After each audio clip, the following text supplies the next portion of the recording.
How to copy your Facebook post link. So let's all you have to do is here to go to your Facebook application, and basically it will lead you to your home page.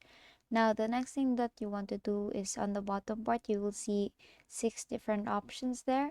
You may want to go to your menu and then tap on see your profile. Now here on your profile you will see all the posts that you have actually shared. So let's say you want to get this link.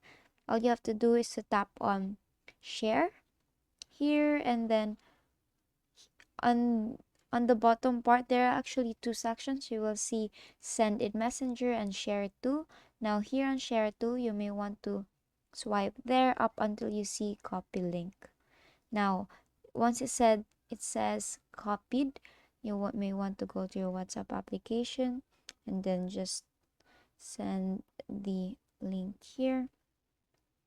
Now if you tap on that link, you will then be redirected to that post. And basically that is how you copy your Facebook post link.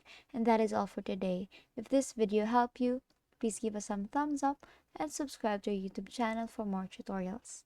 Thank you for watching.